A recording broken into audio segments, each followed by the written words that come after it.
Merci Nabande Konanga nyonso balandi ya information politique autoloba qui est européen masolo partout à pepa eskani ni bozwami na Inde na États-Unis na Canada partout au monde na likanisi ya mona mboka Jimmy Mukendi oyo avandisi lisolo penza ya lisolo ya télévision na KMB News autoloba qui bozwa basango nyonso na lingala magazine na bino bopona na lingala nde bobenga inga baleki na nga bisika bozwami wapi na Inde bandeko na ngai François Liloka Mungulu obazobenga Mungulu na Jojo Liloka bolobi na Inde boza connecté boza scotché bandeko na nga DGDP obolobaki ke bokolanda bosabone massivement na KMB News pona kozwa basango na bino ya politique totamboli na bandeko na nga ya Nilo tosololaki pendant 3 jours batuninga question ya mboka batuninga mituna ya mboka na lisungi ya mwana mboka Jimmy Mukendi na lobi na kopesa bino ba réponse nzamba alalaka te nde tolobaka mpona bolingo ya mboka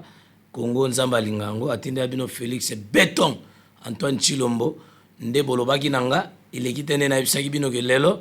na kopesa bino réponse euti na mwana mboka Antoine Félix Chilombo incarné à papa personnel papa toza toujours na idéologie toza toujours na mayele oyo pesa biso incarnation wana nde lelo na connexion ya boleli na ngai na honorable Jimmy Mukendi ndinga tia bilili nazaka na souci ya koyebisa bana Congo vérité bandeko na biso bafayulu te na koexplike na sima mais na vérité nayebisaki bango ke premier ministre akobima nzambe ya bolingo nzambe ya ngolo azwa lokumo lelo tozwi président tozwi premier ministre oyo tozalaki kozela premier ministre na bosungi ya mwana mboka Antoine Tshisekedi Chilombo atie mokolo to akobimisa premier ministre oyo akoza capable ya korejoudre to ya kopesa masolo ya mboka to kopesa nyonso bosenga bana mboka bazozela ndenge tomonaki ndenge makambo elekaki na papa na biso Pepe Lukamba ndenge ablokaki ba machine malgré azaki na maîtrise ya lisolo yango te mais lelo nzamba asungi apesi biso mama ya ndako oyo tobengi mokonzi ya mboka nsima kolanda mokonzi ya liboso ya yambo Félix Antoine Tshisekedi tozwi lelo premier ministre oyo tobandaki kozela abimi lelo kombo na ye Sam Michel Sam oyo tobandaki kozela ye auti wapi auti na Shekamine mais azalaki mpe mokambi moko na gouvernement oyo elekaki ya ndeko na biso Matata Ponyo pendant 9 mois esimbaki te na G7 esika nayebelaki ye nde bango baboyaki ndingisa Matata Ponyo na lolenge na bango ya bokambi mboka bavandaki mpona kozela auti wapi autorité morale na ye bana mboka Moïse Katumbi chapeau coup de chapeau kuluto tozelaka ayokaki mpe kolela na biso tolobaki ke toboyi bakaye de décharge ya lokuta mpona kotrouble mwana mboka Antoine Félix Béton apesi moko liboko nde ye akomi mama molambi mama ndako nde tolobaka lelo nazoteya mpenza mingi te me nazoloba mpona premier ministre abimi toza kopesa na makanisi parce que noki ekoma o avant okende koservir pays ofo ozongela autorité morale na yo nde bomonaki Pepe Lukamba bandaki kosala mbilinga na baministre na ye malgré baministre mayele mpe bazalaki na kotanga bango bakombo mibale misato oyo basungaki kameme mwana mboka Antoine Félix mpona kotebloke système na bango wana bao wana nde tokoreconduire lisusu biso peuple pouvoir mbalo ezali la voix du peuple c'est la voix de Dieu nde balobaka na latin vox deus vox populus tolobi pouvoir ya Félix eza na mbela ya population na mbela ya population elingi koloba o population soki basengi nde yo mokonzi ya mboka koyoka mpe osali mosala na bango ndenge mama na nga mama Monique abengi ngai wapi epai na esika vandi na Bumbu alobi alandaka baémission na nga mama Monique mama na nga Kasongo olobi olandaka ngai ndenge nalobaka olobi nalobaka bien nga motu nyonso oyo toza naye na communion mpo na botambwisi ya mboka Antoine Tshisekedi toza eloko moko parce que toza même esprit même Dieu même corps parce que tozo partager lisolo moko bandeko mosusu bazali kosoutenir ndeko Fayulu bayebisi nga tokosolola yango na quelques minutes oyo ekosila na émission tozosenga na premier ministre nde bandeko na nga baprésident ya Nilu balobi ke base na nga Nilu base na nga Nilu balobi tozozela premier ministre banda président Félix azongaki mais toujours c'est la première ministre so bimate lelo bimiti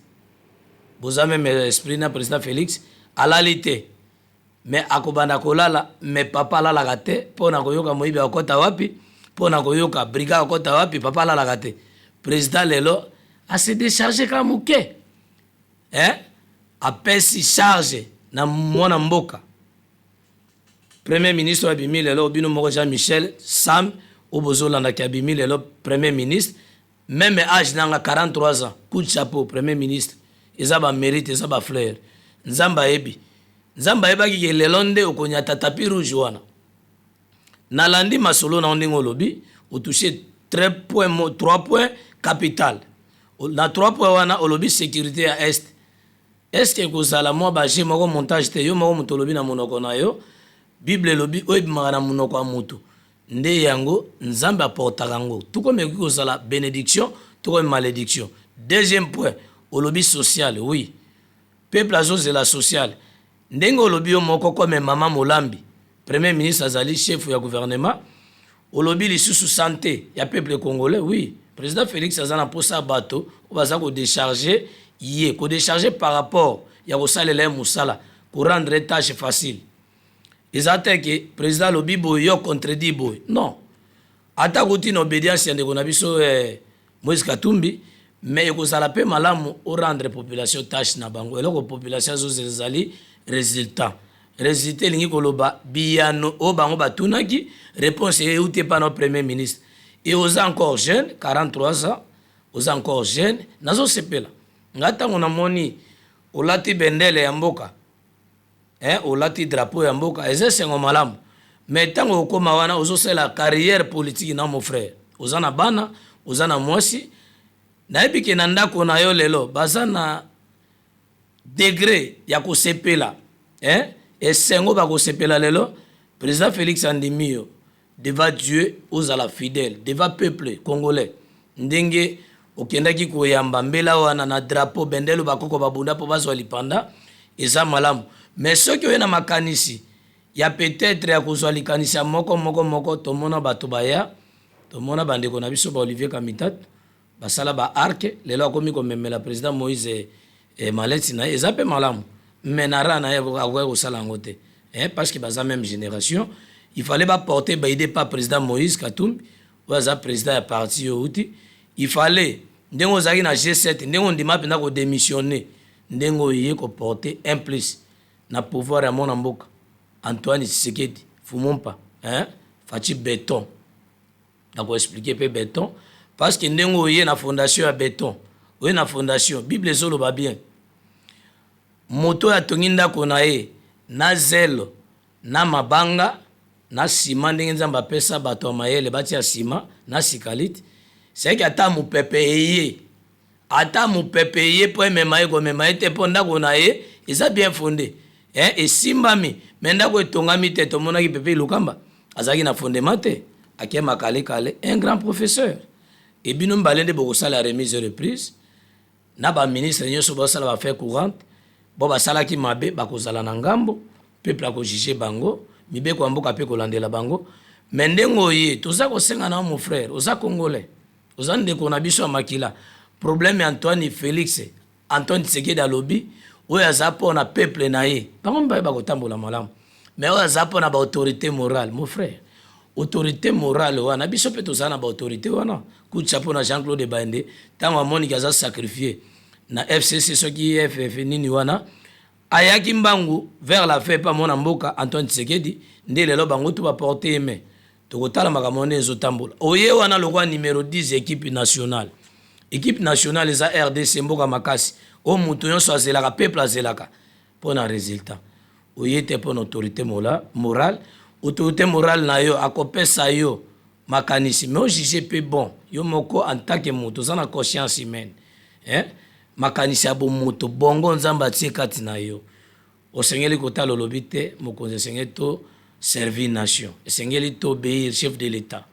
wana nde esika bakojuge compétence na yo lobi kuna bakoki koreconduire yo na population bakodéclare compétence na yo okosala mosala malamu epuis soki osali mosala résultat malamu emonani ndeko nanga partout au monde bakosuivre yo okosala en difficulté te ndenge pepe lokambo azwaki difficulté na ndeko Janine Mabunda lelo nasolobela ya yo parce que yo nde osimbi biso siko comme chef ou leader omoni mutu ya train eza na wagon yo siko okomi wagon oyo ekomema charge ya train président Félix aza mutu so bakati mutu na bowa nde bakata bowa wana mutu ekokende bawagon ekotikala yo nde osimbi charge ya wagon ezali pays mon frère age oza nango eza age moko malamu nzambe ayebi toyebaka respect ya bonzambe nazongi siko mpona koloba ndenge ndeko Fayulu bandeko batuni ngai balobi balingai ndeko Fayulu me bapesi nga baelema clé soki atie tembe toka na bapreuve na 2006 ndeko Fayulu azalaki candidat député azalaki candidat député indépendant azalaki pacha ya Joseph Kabila aza na bapreuve bandeko bapesi nga bapeuple congolais soki atie tembe bamarche oyo bandosala zéro parce que peuple a comprendre alobi akosoutenir lisu te bakomi kotuna nga koluta olobaka kende kolobya ndeko Fayulu akomi na malade ubia ndenge nini azwi drapeau ya mboka ke nango na hotel nalobaka ava peuple a confirmé yango bandeko balingi ndeko Fayulu bameka nano koluka traitement ndeko Fayulu parce que position ebani te ndeko Fayulu alobaka babi baza kobenga ye baconsulte na ndeko Joseph Kabila ndenge alobaka mais ye azalaki pacha ya Joseph Kabila na 2006 avotaka ndeko na biso André Kimbuta azali na opposition mais comme azali kozwa misolo ya lokuta ya butu ya ndeko Joseph Kabila tala nde esinga ezomema ye na kingo nalandaki ndeko lisanga bongaka kolutu nanga alobi na 2023 bakozala crochet na ndeko Joseph Kabila emonani ke bazalaki na kwe na ye mais problème ezalaki ntango ndeko Félix azwi pouvoir atiaki maboko na ye polele ya kofungwama abengaki bandeko nyonso basala musala ndeko Fayulu omoni lelo ndeko na biso Jean-Michel akomi premier ministre na age nini bino boza mikolo boza bakolutu ntango olobi ke bakonsultaka yo oui ndeko Félix atikala koprononce teke abengi ndeko Fayulu alobaka motu nyonso aya alingi mboka atandre maboko na ye na motu nyonso afungoli maboko alobi alingi asunga mboka aya babengaka motu nyonso nde ozalaki na parti no eside wana parti na yo santé militaire ozotambwaka nango partout nde okomi kosala ba point de presse na hotel kozwa drapeau ya mboka nde bozosaka na mboka Congo drapeau ezali emblème oyo epesaka force na mboka bakoyeba mboka wana ezwa lipanda mpona drapeau yo okomi kotia na bahotel obosala lisanga na ndeko Samuel Eto'o bandeko bakongolais babi désormais bakomettre na justice kozwa drapeau ya mboka na hotel na yo Faden House okoki kotiaka drapeau ya mboka te olinga oluwe sale moko nde bayebisinga olinga oluwe sale moko ubi osengi na gouvernement biloko ya gouvernement eza ebele meme na stade okokaki kosala point de prince meme na grand hôtel meme na hôtel du fleuve mais ozwi na hôtel na Faden House mpona kosala publicité bandeko babandi kocomprendre ke nafingi yo te nasepelaka na makasi kolutu na korespecte yo na éducation na nga mais biloko okomi kosala napesi raison na ndeko Frank Diongo nalekaki na base na zone lelo balobi toluka médecin moko a traité yo parfois eloko moko ebandi kobima na mutu sans le savoir kulutu boza bato akorespecte na mboka mais biloko ozosala wana bandeko na nga bapesaki nga naza na ndeko moko bandeki korespecte aza na tiango ndeko Kabumba bazobenga ye lourd kombo na ye mawe alobi boye alobi abandaki korespecte yo ayebisinga lelo nakopesa adresse ni après alobi ndeko Fayulu azalaki kulutu tobandaki korespecte mais sikoyo aperdre crédibilité na ye politique ndeko mosusu aza chargé ya courrier ya DGDP alobi tolobela yango ndeko Musa chargé ya courrier na bandeko babusale bakomi plus de centaines balobi ndeko Fayulu aza lisu na place politique te aza na espace te soki alingi akata bilanga babandi kocomprendre ke oza lisusu na bagage politique te osi ozwaki cheville politique bandeko baza ebele leki na ngai Richard aza même village na Bandundu mais alobi adresse na nde ebani na hotel na Bandundu et puis avana na Njili aza leki moko aza akumba mama docteur na DGDP alobi tolobela makambo vérité ndeko Fayulu akomi wapi kulutu tobandeki korespecte yo mais operdre déjà ozwi cheville politique ekosengaki ovanda na mwa kimia moke orefreshir lelo mpe na ngai nalobela ndeko mwasi moko asala mingi na Congo aza ndeko mwasi oyo totambola na ye asali badiscours moko ya haine na kote ya este alobelaki makambo ya mobali ni azalaki militaire otika militaire oui mais ndeko wana ntango bandeko aki oconsulte ye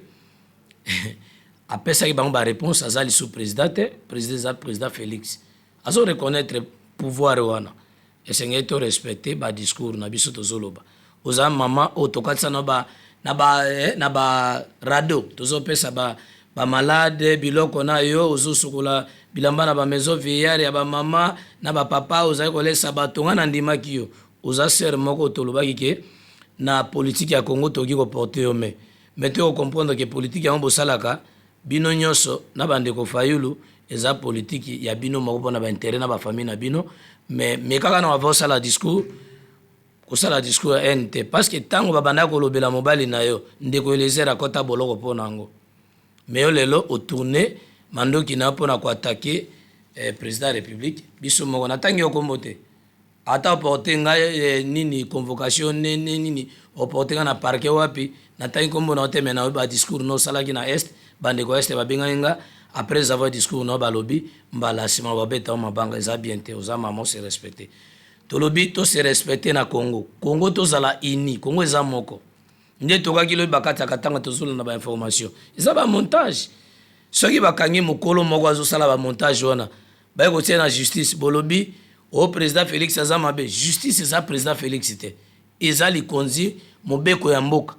ntango ozotambola mpona koinoptize bato comportement na yo kodestabilize baconscience ya génération ezoya future tokotosa lisusu te désormais na politique ya Congo tolobi désormais lelo premier ministre andimi charge ekomi ya ye babétise ezalaki na pepe lukamba désormais sili Jean-Michel tozozela oza jeune na âge ya 43 ans na même âge ya koréfléchir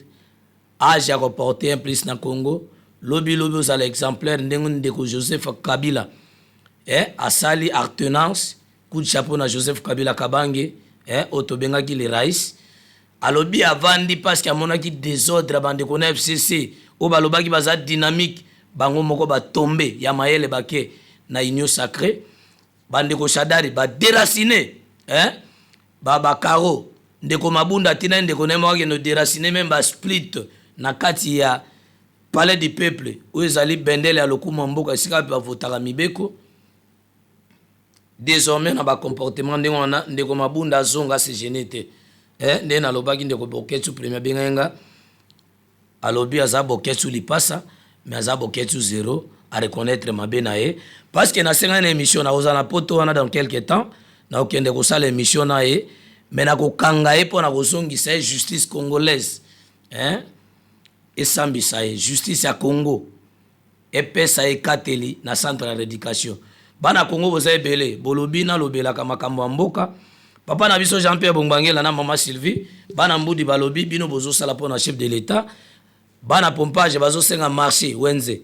o bakoki koteka biloko na bango bazoteka na balabala bazotuta bato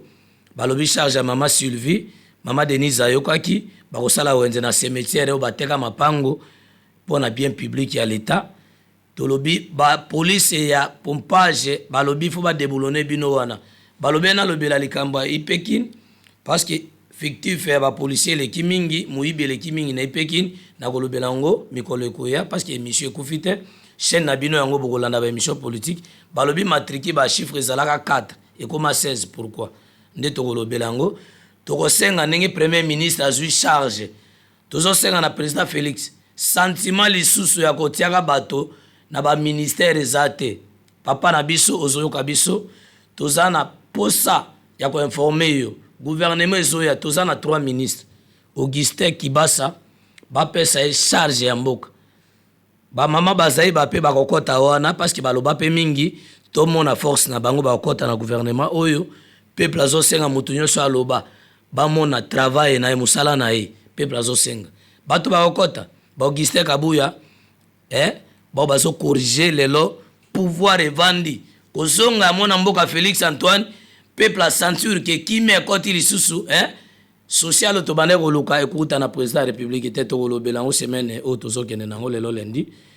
ezali ne premier ministre abimi to kopesa ba piste de solution ndenge nini économie mboka etambolaka ndenge nini misala mboka etambolaka mais président bana mboka balobi meka ko reconduire ata 3 ministres o basalaki pe malamu pourquoi Augustin Kibasa Augustin Kabuya akota pe na système ndenge mona mboka Jean-Marc Kabundu Kabund azui lelo a corriger assemblée wana na papa na biso to benga Joe Biden papa na biso mboso coup de chapeau assemblée wana aux anciens aux na bagage classé na assemblée wana zongisi la biso ba député bana Congo président votera budget te ndenge bande ko ba policier ba bisenga lelo président votera budget ko uta na assemblée papa na biso mboso accord de Mbudi ekozonga na rai bakofuta bato ba fonctionnaire de l'état to senga bosenga social premier ministre abimi soki lobby makambo simbi te eza charge à premier ministre président zawana pona ko obéir premier ministre a lobby neti mama zalaka premier ministre na sengi na nina sukisa mosi soka linga kende libala bate ya kae na libota na bango bate ya kae lolenge nini na koyamba basemeki babokilo ba papa ya mobali baninga mobali yo zawana pona koyoka nyoso mboka agir lokola premier ministre lokola chef ya gouvernement ko pesa président charge teke lobby boko sa ke président zalaki aussi aux bateaux de commandement kaka ndenge obimi wana na kolobela ba pesa la police ba konza la police ba pesa charge na bateau bakoki ko décharger président kuluna to kolobela ngo nde na mona ki leo na lobela mercredi to lobby mardi mais tozo senga na ba konza mboka bo respecter président de la république aza autorité nzamba établir ndengo ye zala lokola Jésus banda otambo na Jean-Baptiste zala lokola Jésus zaki na Thomas Pierre nde okozwa ba frère ne pa bana mboka na pesi ba konza mboka nyoso longonya bo banda kozela premier ministre abimi chef de l'état et mwana mboka Antoine Béton Félix Tshilombo incarné à papa donc de 20 à 10 ans 30 ans ezaka na maboko a peuple balobi pouvoir par le peuple pour le peuple nento lobi tokopesa Félix Tshilombo maboko aza président aza yumate soko linyo mata il faut mikitisa Jésus lobaki moto alingi batombola ye amikitisa président Félix amikitisa mabene zapo na komikitisa ayoka kande mingi alobaka muke topesi pe mona mboka Joseph Kabila mbote siko za na Katanga bakosa yo te ke lobby se présenter na justice vanda kimia au social alternance na yo na ebike na mona mboka Fachi Beton ndenge ndeko fayola zoko saka peuple pona ko distraire peuple na ete peuple wana bazana posa vérité na pesi mbote na balandi nyoso émission na bino ndeto lobaki mona mboka Jean-Pierre Bongwangela olobi ozana charge ya bana lukunga na mama Sylvie Bongwangela bolobi bokosunga président na makambo bolingo bosunga président to bosani bino te bosunga président papa Simoki Mbangu sambela pe pona mboka sia mona mboka Félix na mabondeli ba confession religieuse nyoso to sambela pona mona mboka Antoine Tshilombo azala na kimia bande konanga islam bande konanga catholique abeshole tozali suna ba divergence politique te to sunga mona mboka société civile mboka na biso pe elata elembo asika elamba asika po président komi na charge mibale merci de charger na moko ya Congo na premier ministre mona mboka Jean-Michel to pesi yo chance bonne chance to souhaiter yo Congo eza so sali malamu to tombo so sali mabe bakitisi yo na pesi bande konyoso balandinga lelo mona mboka français konzi waza président ya huissier de justice to lobby to so mona mboka Félix Tshisekedi Tshilombo oyo azali charge ya mboka pe Union africaine po mboka na biso ba compter par rapport ilongi asika na bilamba asika totika ba biloka kowela neza na solution te to ba congolais to sungana Félix azamona Congo alukaki kaka tozo pouvoir alukaki kaka tozo pouvoir epesami nde pouvoir yango ezotambola pour le peuple par le peuple nde yango mwana mboka Jimukendi merci osali chaîne o lelo peuple azozela bo s'abonner mingi partout bisika boza bo s'abonner po biso pe tozo chance ya koleka ka ba émission ko pesa bino masolo mboka so bo s'abonner te bo rater makambo bien banda mokili salama première fois émission le kana lingala magazine nyonso mboka na lingala parce que lingala e remplace kota nyonso mine ya mboka Swahili Chiluba Kikongo melinga les opprimés kini na biso to pesi bino chance bana mboka bo pesa pe Jimukendi na benga honorable Zambe a protégé na libota na epo ya boy et salamate mais tolobi ya boy ezaka epa na biso lingala mususu bolani ba chaîne wana boko ba ko tsaba français okomona kinois abotama ne awa mais akomi ko loba français akomi ko négliger munoko au peuple souverain primaire azelaka lingala ezande epa na biso boko zoka o bolingi ka oso manandako oyoki otala bona téléphone Kaembe News basango bosabone mingi kucha pona mona mboka jimukeni merci papa na biso papa Kaembe papa na biso Timothée Kaembe asalaka bililo bomona nga nango lelo nazo vivre nango bana Congo papa na biso Laura Batumona mbote no yango wana salamu sa malamu peuple atindika yo pembe na mokonzi Félix merci.